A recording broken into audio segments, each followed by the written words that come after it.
To my YouTube channel study with social Sona. दोस्तों,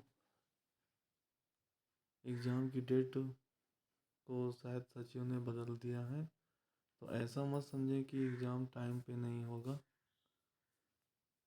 तैयारी करते रहें। मेरा थोड़ा समय गड़बड़ चल रहा है, तो आगे बढ़ते हैं। आज का पहला क्वेश्चन है, दृष्टिबाधित बालकों को किस लिपि से पढ़ाया जाता है? तो दृष्टिबाधित बालकों को ब्रेल लिपि से पढ़ाया जाता है, जो मोटे मोटे अक्षरों में होते हैं ना। अब आगे चलते हैं। हकलाने के कारण क्या होते हैं? ऑप्शन देखो, दो कारण होते हैं, एक वंशानुक्रम, एक वातावरण का कारण। ओके, आगे बढ़ते हैं। श्रवण विकलांगता क्या कहलाता है या क्या है? श्रवण विकलांगता मतलब किसी व्यक्ति द्वारा पूरी तरह से आवाज़ सुनने में या ना सुन पाना श्रवण विकलांगता कहलाता है। श्रवण विकलांग कितने प्रकार के होते हैं? श्रवण विकलांग मेरे हिसाब से तो 5 प्रकार के होते हैं। जैसे एक चालकीय श्रवण दोष, संवेदनिक श्रवण दोष, संवेदनिक श्रवण दोष, एक होता है मिश्र श्रवण दोष, एक होता है मध्यकर्ण श्रवण दोष, एक होता है प्रकार्यात्मक श्रवण दोष। ठीक। सामान्य श्रवण बाधितों को सुनने का ध्वनि स्तर कितना होता है?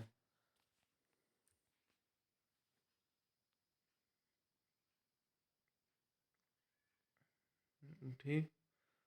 तो सामान्य वालों को 31 से 51 डेसिबल होता है। अब गंभीर गंभीर श्रवण बाधित बालकों का श्रवण बाधित स्तर क्या है? ओके, तो ऐसे इन बालकों में 70 से 89 डेसिबल तक की श्रवण बाधिता होती है। आगे बढ़ते हैं। श्रवण बाधितों के वर्गीकरण का आधार क्या होता है? भैया, किसी भी आधार को मापते हैं उसकी इकाई से, मतलब डेसिबल अंक से। पूर्ण श्रवण बाधित बालक में कितने डीबी मतलब डेसिबल तक श्रवण बाधिता होती है? तो यह होता है 90 डेसिबल तक। ओके, आगे बढ़ते हैं। समस्यात्मक बालक किन्हें कहते हैं? तो समस्यात्मक बालक वह है जिनके व्यवहार तथा व्यक्तित्व इस सीमा तक असामान्य होते हैं कि वे घर, विद्यालय तथा समाज में समस्याओं को उत्पन्न करने वाले होते हैं। वाक दोष के प्रकार बताइए। वाक दोष निम्न प्रकार के होते हैं, जैसे आवाज़ की समस्या, प्रक्रियात्मक तथा उच्चारणात्मक दोष, हकलाना, देर से बोलने वाले। प्रतिभाशाली बालक की पहचान बताइए। प्रतिभाशाली बालक उपलब्धि परीक्षण द्वारा, प्रवणता परीक्षण द्वारा, बुद्धि परीक्षण द्वारा आदि। विशिष्ट आवश्यकता वाले बच्चों को कितने वर्गों में बांटा जा सकता है? विशिष्ट आवश्यकता वाले बच्चों को जैसे शैक्षिक, सामाजिक, मानसिक, शारीरिक, आर्थिक आधार पर बांटा जा सकता है। सामान्य बालकों की पहचान कैसे कर सकते हैं? निरीक्षण द्वारा, साक्षात्कार द्वारा, अभिभावकों से बातचीत द्वारा। ठीक। मनपसंद बालक कौन से हैं? वह बालक जिनकी मनपसंद बोल दिया, सॉरी। मानसमंद बालक कौन से हैं? वे बालक जिनकी मानसिक योग्यता औसत से कम होती है मानसमंद कहलाते हैं। जैसे मैं मंद बुद्धि बालकों की बुद्धि लब्धि कितनी होती है? 70 से कम होती है। बुद्धि लब्धि से आप क्या समझते हैं? मानसिक आयु तथा वास्तविक आयु के अनुपात में से 100 से गुणा करने पर जो अंक प्राप्त होता है उसे बुद्धि लब्धि कहते हैं। शैक्षिक रूप से पिछड़े बालक से आप क्या समझते हैं? वह बालक जिसकी शैक्षिक लब्धि 85 से कम हो उसे पिछड़े बालक कहते हैं। निम्न शैक्षिक रूप से पिछड़ेपन को कितने भागों में बांटा जा सकता है? सामान्य पिछड़ापन और विशिष्ट पिछड़ापन। मंद बुद्धि बालक का लक्षण बताइए। मंद बुद्धि बालक मूढ़ होता है, इसलिए इसमें सोचने समझने और विचार करने की शक्ति कम होती है। मंद बुद्धि बालक मूढ़ होता है, इसलिए उसमें सोचने समझने और विचार करने की शक्ति कम होती है। मंद बुद्धि बालक कितने प्रकार के होते हैं? मंद बुद्धि बालक 2 प्रकार के होते हैं। एक मंदिता मना एक मंदित मना बालक और दूसरा धीमी गति से सीखने वाले बालक। मानसिक पिछड़ेपन के आधार क्या क्या है? शैक्षिक, सामाजिक और व्यवहारिक, यह 3 होते हैं। कौन कौन से हैं? तो देखिए, शैक्षिक, सामाजिक और व्यवहारिक 3 होते हैं। आगे बढ़ते हैं। बुद्धि लब्धि एवं सामाजिक सामर्थ्य को मापने के लिए किन विधियों को अपनाया जाता है? तो भैया, बुद्धि लब्धि को मापने के लिए बुद्धि परीक्षण को, समाजमितीय को, अनुकूलित व्यवहार को, व्यवहार निरीक्षण को, व्यक्ति इतिहास विधि को और संचयी अभिलेख को। ओके, आगे बढ़ते हैं। अभिवृत्ति क्या है?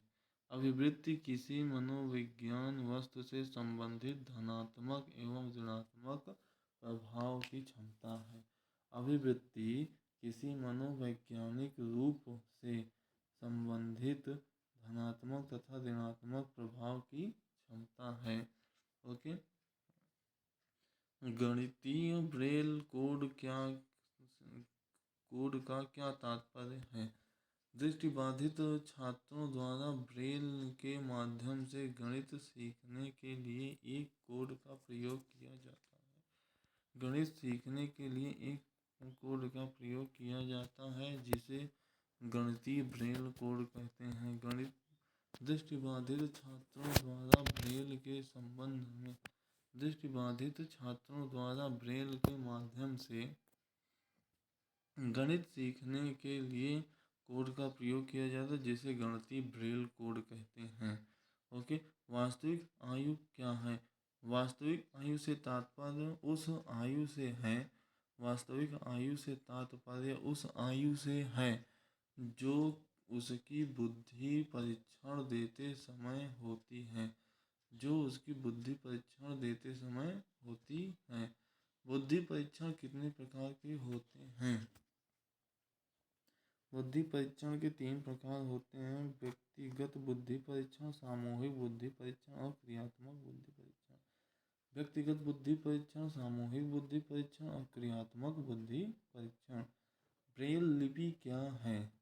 ब्रेल लिपि उभरे हुए 6 बिंदुओं की ऐसी लिपि है। ब्रेल लिपि उभरे हुए 6 बिंदुओं की ऐसी लिपि है जिससे स्पर्श द्वारा पढ़ा लिखा जाता है। निर्देशन क्या है? निर्देशन एक व्यक्तिगत कार्य है जिसके द्वारा शिक्षार्थी को उसकी समस्याओं का समाधान करने के लिए प्रेरित किया जाता है। परामर्श से आप क्या समझते हैं? परामर्श को स्व समायोजन की स्वसमायोजन की ऐसी प्रक्रिया माना जाता है जिसमें परामर्श लेने वाले को इस तरह सहायता दी जा सके कि वह पहले से अधिक स्वनिर्देशित एवं स्व उत्तरदायी बन सके। स्वनिर्देशित व स्व उत्तरदायी बन सके। परामर्शदाता कौन होता है? परामर्शदाता वह व्यक्ति है जो कि छात्रों को सलाह देते हैं कि कोई भी कार्य किस प्रकार किया जाना चाहिए। परामर्श के रूप बताइए। संकटकालीन परामर्श, उपचारात्मक परामर्श, संकटकालीन परामर्श, उपचारात्मक परामर्श, निवारक परामर्श, रचनात्मक परामर्श। निवारक परामर्श, रचनात्मक परामर्श। परामर्श की कौन सी विधियां हैं? परामर्श की 3 विधियां हैं। एक निर्देशात्मक, अनिर्देशात्मक और समन्वित परामर्श देना। निर्देशात्मक परामर्श देना, अनिर्देशात्मक परामर्श देना और समन्वित परामर्श देना आदि हैं। मार्गदर्शन से आप क्या समझते हैं? उचित राह से भटके व्यक्ति को सही मार्ग बताना ही मार्गदर्शन कहलाता है। इसे आप अपनी भाषा में लिख सकते हैं। मतलब सही, किसी भी व्यक्ति को सही राह पे ले जाना भी मार्गदर्शन है। और आगे बढ़ते हैं। परामर्श में सहयोग करने वाली किन्हीं 2 संस्थाओं का नामोल्लेख कीजिए।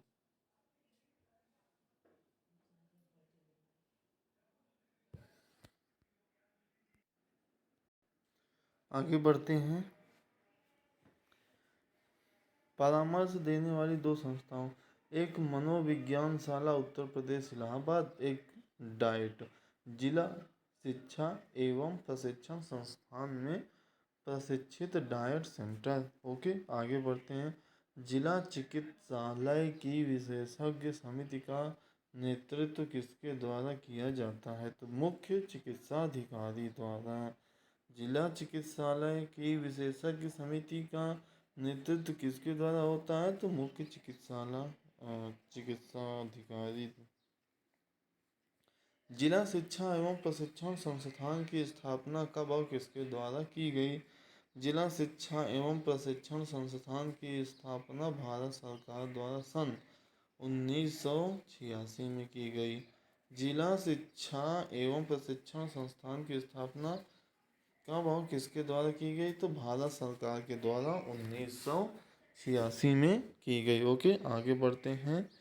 निरीक्षण से आप क्या समझते हैं? आपका क्या तात्पर्य निरीक्षण से? निरीक्षण का तात्पर्य परीक्षा लेना और परीक्षा का तात्पर्य है सफलतापूर्वक एवं आलोचनात्मक दृष्टि से जांच करना। ओके, आगे बढ़ते हैं। पर्यवेक्षण का मुख्य उद्देश्य क्या है? पर्यवेक्षण का मुख्य उद्देश्य क्या है? छात्रों के विकास पर विशेष रूप से ध्यान देना। छात्रों के विकास पर विशेष रूप से ध्यान देना। ओके, आगे बढ़ते हैं। निरीक्षण कितने प्रकार का होता है? निरीक्षण संशोधनात्मक, विरोधात्मक और रचनात्मक होता है। ठीक, आगे बढ़ते हैं। निरीक्षण की प्रमुख विधियां कौन कौन सी हैं? विद्यालय में जाना, विद्यालय को नवीन आयामों की सूचना देना, प्रदर्शन पाठों का आयोजन आदि। कुछ गैर सरकारी संगठनों का नाम बताइए। जैसे गैर सरकारी संगठन जो सरकार के अंतर्गत नहीं आते हैं, जैसे CBSE, NCERT, ICSE। समझ में आया? प्रतिभाशाली बच्चों की व्यवस्था किस प्रकार की जा सकती है? प्रतिभाशाली बच्चों के लिए अवसरों की समानता, सामान्य बच्चों के साथ शिक्षा देकर आदि। शिक्षक प्रशिक्षुओं को प्रशिक्षण अवधि में समावेशी शिक्षा पर आधारित प्रशिक्षण के दो उद्देश्य। समावेशी बालकों की क्षमता, रुचियों एवं समस्याओं से परिचित आधारित प्रशिक्षण के दो उद्देश्य लिखिए। ओके, वे समावेशी बालकों की दो उद्देश्य, वे समावेशी बालकों की क्षमताओं, रुचियों एवं समस्याओं से परिचित हो सकें और वे समावेशी बालकों के प्रति धैर्यवान हो सकें। आगे बढ़ते हैं। समावेशी शिक्षा के अंतर्गत किस प्रकार के बच्चे आते हैं? समावेशी शिक्षा के अंतर्गत किस प्रकार के बच्चे आते हैं? शारीरिक अक्षमता वाले, मानसिक अयोग्यता वाले, भावनात्मक, व्यवहारिक विकारों, बौद्धिक विभिन्नता वाले। सामान्य बच्चों में कौन कौन सी मानसिक भिन्नताएं होती हैं? धीमी गति से सीखने वाले होते हैं, बुद्धि लब्धि का निम्न स्तर होता है, ध्यान केंद्रण की समस्या, सृजन क्षमता की कमी। ओके, आगे बढ़ते हैं। सामान्य बच्चे की विशेषता, दो विशेषता। देखो, सामान्य बच्चे बुद्धि सामान्य होती है तथा शारीरिक व मानसिक रूप से परिपक्व होते हैं। पिछड़े बच्चों से आपका क्या अभिप्राय है? पिछड़े बच्चों से आपका क्या अभिप्राय है? ओके, जो अपने कार्य में अपने सामान्य साथियों से पीछे रहते हैं। ओके, आंशिक रूप से शारीरिक अक्षम बच्चों के सभी प्रकार, जैसे ये दृष्टि बाधित होंगे, वाणी बाधित होंगे और श्रव्य बाधित, अस्थि बाधित ... आगे देखते हैं। मध्यम रूप से दृष्टि बाधित व्यक्ति के नेत्रों के देखने की क्षमता कितनी होती है? तो 20/70 से 20/200 तक होती है। वाक दोष का अर्थ क्या होता है? जब बालक अपने भावों को या विचारों को शब्दों के माध्यम से स्पष्ट रूप से नहीं प्रकट कर पाता है। अस्थिबाधित बच्चों की पहचान से संबंधित लक्षण लिखिए। मेरुरज्जु का वक्र होना, विकृत नितंब, पांव फिरना जैसे दैनिक क्रियाओं में समस्या आना, हाथ पैर या शरीर के किसी अंग का विकृत होना इत्यादि। असुविधा संपन्न समूह के अंतर्गत किस समूह के बच्चे आते हैं? जैसे गरीब आते हैं, अनाथ आते हैं, श्रमिक आदि के बच्चे आते हैं। निर्देशन एवं परामर्श किन दृष्टिकोणों से आवश्यक हैं? बालकों के भविष्य का मार्ग प्रदर्शित करने में बालकों के निर्णय लेने की क्षमता विकसित करने में परामर्श के क्या उद्देश्य हैं? तो व्यक्ति को उसके व्यवहार या अभिवृत्तियों में परिवर्तन लाने के लिए सहायता करना। डीजीपी का पूरा नाम? डीजीपी होता है डिजिटल गाइडेंस साइकोलॉजी। डीजीपी का पूरा नाम डिजिटल गाइडेंस साइकोलॉजी। डीजीपी का पूरा नाम डिजिटल गाइडेंस साइकोलॉजी। पर्यवेक्षण क्यों आवश्यक है? स्पष्ट कीजिए।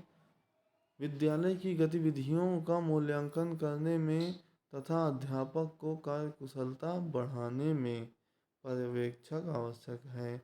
अन्वेषण विधि की खोज किसने की थी? तो अन्वेषण विधि की खोज की थी आर्मस्ट्रांग ने। किसने की थी? प्रोफेसर आर्मस्ट्रांग ने। अन्वेषण विधि की खोज किसने की थी? प्रोफेसर आर्मस्ट्रांग ने। 50 से 60 बुद्धि लब्धि वाले बच्चों को किस श्रेणी में रखा जाता है? मूर्ख में रखा जाता है, जैसे हम। वाणी बाधित बच्चे कौन होते हैं? ऐसे बालक जो वाक विकलांग ऐसे बालक जो वाक विकलांग कहा जाता है, हकलाते हैं, तुतलानापन, धीरे धीरे अटक के बोलते हैं या नाक से के सुर से बोलते हैं इत्यादि से वाणी बाधक कहलाते हैं। जैसे अगला प्रश्न है, श्रवण विकलांग कितने प्रकार के होते हैं? श्रवण विकलांग 4 प्रकार के होते हैं, ठीक। अल्फ्रेड बीने ने पहला बुद्धि परीक्षण कब किया था? तो पहला बुद्धि परीक्षण 1905 में किया था। अल्फ्रेड बीने ने पहला बुद्धि परीक्षण 1905 में किया था। परामर्श की दो विधियों के नाम लिखिए। परामर्श की दो विधि के नाम लिखिए। परामर्श की दो विधियों के नाम लिखिए। निर्देशात्मक परामर्श और निर्देशात्मक परामर्श। निर्देशात्मक परामर्श, अनिर्देशात्मक परामर्श। ओके, आगे बढ़ते हैं। पर्यवेक्षण के कोई दो प्रकार लिखिए। पर्यवेक्षण के दो प्रकार होते हैं, एक निरीक्षणात्मक अथवा संशोधात्मक पर्यवेक्षण और एक नियंत्रणात्मक पर्यवेक्षण। पहला संशोधात्मक पर्यवेक्षण, यह पर्यवेक्षण का परंपरागत स्वरूप है। इसमें पर्यवेक्षण अधिकारी सर्वज्ञाता माना जाता है तथा पर्यवेक्षण का मुख्य उद्देश्य केवल त्रुटियों का पता लगाना होता है। ओके। निर्णयात्मक पर्यवेक्षण। निर्णयात्मक पर्यवेक्षण प्रधान अध्यापक एवं शिक्षकों की कठिनाइयों को जानने के लिए पर्यवेक्षक शिक्षकों की कठिनाइयों के निराकरण में सहायता देता है। डाइट के कोई दो विभाग के नाम लिखिए। डाइट के दो विभाग कैसे होते हैं? एक PSTE होता है और एक IFIC होता है।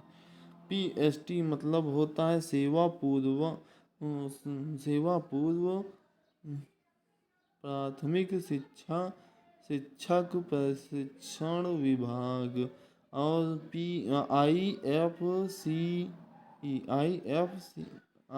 IFIC का नाम होता है सेवारत शिक्षक प्रशिक्षण क्षेत्र अंतःक्रिया नवाचार समायोजन पर।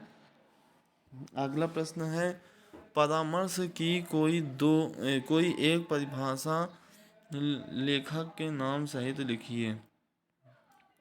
परामर्श की परिभाषा रॉबिन्स के अनुसार परामर्श दो व्यक्तियों के परामर्श की उन सभी स्थितियों का समावेश होता है जिसमें एक व्यक्ति को उसके स्वयं के एवं वातावरण के मध्य प्रभावशाली समायोजन प्राप्त करने में सहायता दी जाती है। वाक दोष का अर्थ स्पष्ट कीजिए।